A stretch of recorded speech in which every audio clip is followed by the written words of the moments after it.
Hi, everybody. Welcome into Sports Talk Chicago. My name's Jon Zaghloul. Great to have you here. Channel 59.3, BPOD TV, and Roku. Big show for today. We're going to break down the Bears' tough loss on Monday Night Football and explain why it wasn't a bad thing, especially when it comes to Matt Nagy. That comes up in just a second. Before we get started, make sure you follow me on Twitter and Instagram at Jon Z Sports and on Facebook at Jon Zaghloul. If you want to watch more of this show, search up Sports Talk Chicago on YouTube or go to sportstalkchicago.com. If you want to watch other shows from the BPOD TV network, search up BPOD TV on YouTube. Well, wasn't all bad. Really wasn't. If you're a Bears fan, you got exactly what you wanted on Monday Night Football. Justin Fields played a decent game despite the fumble. Matt Nagy's going to be fired, and if he survives this, there was complete ineptitude at the Bears front office. The Bears blew the game on purpose. Seemed like, at least. And hey, they've been eliminated from playoff contention. So this season's officially over. No more in the hunt. No more, hey, they might make it.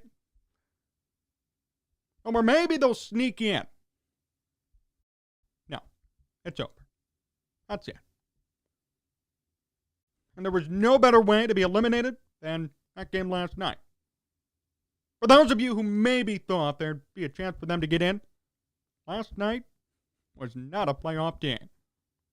And they didn't play like one either. That was the sloppiest football I've ever seen. We talked about this last week in our preview.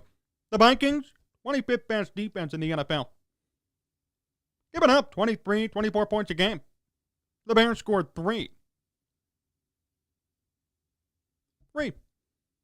Well, sorry, 9, with a meaningless touchdown in garbage time.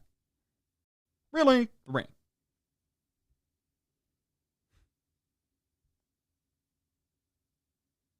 Lost the ball a couple of times. Once in the red zone. Blocked field goal. Countless penalties. I mean, it was just a joke. You know, they got what they deserved, the Bears. I don't feel bad about how things played out. I really don't. 3 turnovers, 8 penalties, blocked field goal. Yeah, you're not going to win doing that. The fact they were still in the game, up until really the last 5 minutes, that's an indictment on the Vikings. Which again, like I told you last week, the Bears could have won this game easily. Easily could have won this game. Justin Fields, despite the fumble, didn't do bad. I predicted 300 yards, and he got right around there. And 1 touchdown. We saw what we needed to see from Fields, for the most part. Don't like the jump passes. Those need to go. Fumbles need to stop. He's 11 this year. But I really think, with a good old line, some good receivers who, are going to catch the football, maybe he'd do better. We had our classic Cole Kmet drop in the first quarter. Demir Bird dropped 2. Not going to win games when nobody could come down with the ball. They're just not. Justin Fields unleashed some really good passes, to his credit. Some bad ones, too, but some good ones. Couldn't be caught. Jimmy Graham had a touchdown in his hands. Dropped in. The Pender did not touch the football. Couldn't hold on. Dropped it. Many people are mistaken. I saw an article saying, Justin Fields' fumbling woes continue. That was not the main storyline of the game.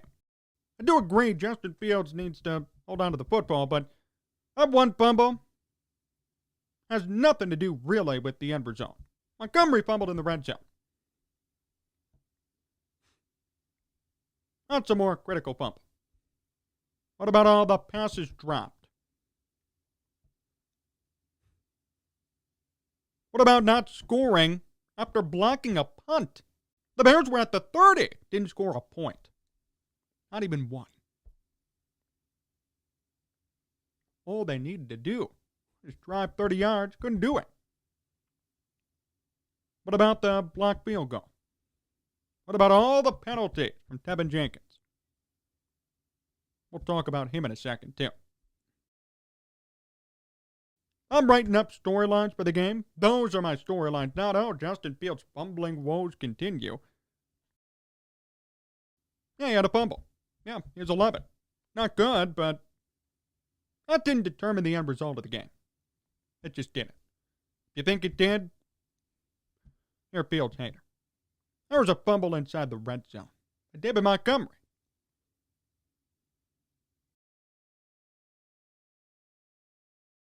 A blocked field goal. A blocked punt. And the Bears couldn't score. They couldn't drive 30 yards. Who's that a reflection on? That's right, play calling. Who called the plays last night? Well, Bill Lazor was in COVID protocols. So, everyone's best friend, Matt Nagy. And I saw some people actually praise Nagy for showing some fight. Having the flag called on him, right? For misconduct. Where was that all year? Where was that the past 3 or 4 years? I'm not going to praise a guy for standing up for his team the 4th year into his tenure when he's on the hot seat. Should have been doing that from 2018. Oh, now all of a sudden it matters because you're about to be fired. Good riddance. Sorry. Maybe do better at your job. Maybe be a better coach. Maybe be the offensive quarterback guru that you were supposed to be.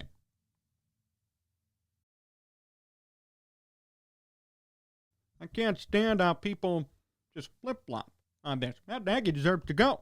Ryan Pace too. Somebody commented on one of my tweets saying, hey, Ryan Pace will fix this. No, he won't. No, he won't. How do you trust Ryan Pace to fix this? Trade it up for Mitch. Trade it up for Fields.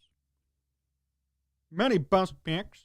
Hired Matt Nagy. That's all you need to know. Hired Matt Nagy. He was part of the hiring process. He was trusted. I asked him, hey, who do you want? Matt Nagy. Really? In retrospect, horrible move. That's gone. He is. He knows it. Everybody knows it. You could tell last night, too. He was hoping for some sort of miracle, didn't get it. He's gone. All the antics, all the yelling, screaming, pumping his fist. Kind of a coach pumps their fist when they're trailing 17-3. Who does that? That's not even a college thing. That's a whole different level. Maybe, high school, coaching a team that's 0-9 or something, and they make one good play. I mean, who does that? Who's going to be happy fist bumping when you're down 17-3? How about you focus on your offense? Can't even put up a point. Here's what I don't get, too. Justin Fields had almost 300 passing yards. How did they not score more than 9 points? To Fields' credit, he didn't have a bad game at all. Besides the fumble. Once again, no protection, nothing. Nothing to help him. And countless drops. I can't even emphasize that enough. Here's what I don't understand, too. A lot of people were so happy with Cole Kmet's performance. He's the second leading wide receiver on the Bears right now. He's dropped the ball incessantly. Of course, you're going to be the second leading wide receiver, and you have the second most targets. By quantity, he's there. By quality, shouldn't be there. I'm sick of seeing those drops. And Damiere Byrd, why is Damiere Byrd even in the game on a 4th down situation? We had nobody else to put in there to run that route. Maybe Darnell Mooney? Somebody? Can't catch. Journeyman wide receiver. I mean, this reminds me of 2014, 2015 Bears football. Who's the Bears number 2? Like Josh Bellamy. I mean, this is what this has turned into. And it's so frustrating to watch. I'm sure many of you saw my tweets. I don't swear. Number one, I can't. I'm on television and radio. But even if I did, blank this team. That's it. You saw my tweet. Can't take it anymore with these guys. The real shame is, too, some of the guys on the field, you could tell last night, actually gave a damn. They actually tried. Justin Fields, I thought, tried. Did what he could do. Almost 300 yards passing. But he did okay. Nobody was there to help him. O-line wasn't there. Receivers weren't there either. Let's talk about Teven Jenkins. You know, I understand everybody being happy, hey, he stuck up for his quarterback. Jermaine Ifedi yelled at him. There's a reason why. Even Justin Fields, and in his press conference, there's always a time and a place. Yeah. 3 penalties last night for Jenkins. After last week, giving up a strip sack, couple more penalties, needs to change. That needs to change. My hope is that with more reps, he'll get better, but right now, I am not impressed at all. So I hope he changes. I mean, that was a horrible showing. I get it, only 1 QB pressure from Jenkins' position on the line, but 3 penalties are just way too much. And that last penalty, I get it, you're sticking up for your guy, but again, recognize the situation. Your team can't even drive downfield. Now you're pushing them back an extra 15 yards. Not worth it. A simple word to the defensive player would have worked. Not punching him in the face, starting up a big controversy. That was not the right move at all. Nobody can dispute me on that one. Shouldn't have done that. I get the spirit. You want to fight, and that's great. But recognize the situation, please. I'm not saying that was a game changer. Bears had the 2 turnovers, blocked field goal. I mean, tons of things went wrong last night. But who knows? No penalty. Don't lose the 15 yards. Maybe the drive continues. Good up. We won't know. We don't know. Penalty.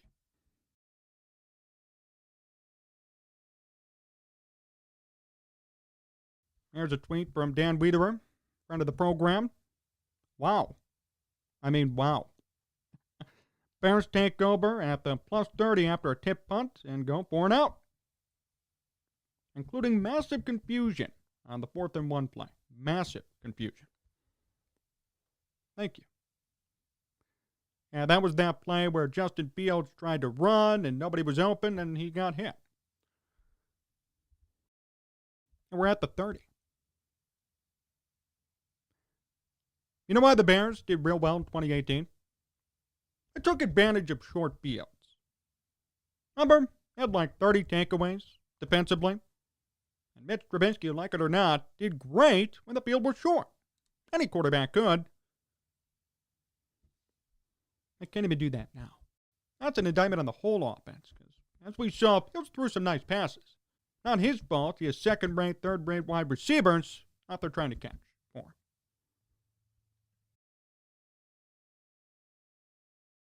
So disgusting. Bears had 1st and goal at the 7 and stalled again. 1st and goal at the 7. Turnover on downs. You understand that? They couldn't even gain 7 yards. Couldn't even get into the end zone. 1st and goal at the 7, and you go 4 and out. Really? It's comedic. It's a joke. And I was so mad watching the game last night. Watching them with a couple of buddies, swearing, hollering, all that good stuff. Then I thought to myself, you know what? This is what they want me to do. At the end of the day, it doesn't even matter. What does matter is all these guys are going to be fired. Bears are eliminated. They're done. No more in the hunt. No more playoff talk, which I thought was a joke anyway. They're moving on. It's over. So these last couple of games mean absolutely nothing. I could develop Justin Fields more, maybe Teven Jenkins, get some new guys some playing time, but it doesn't matter how they do. It's over. That's fine by me. That's how it should be. I will say this.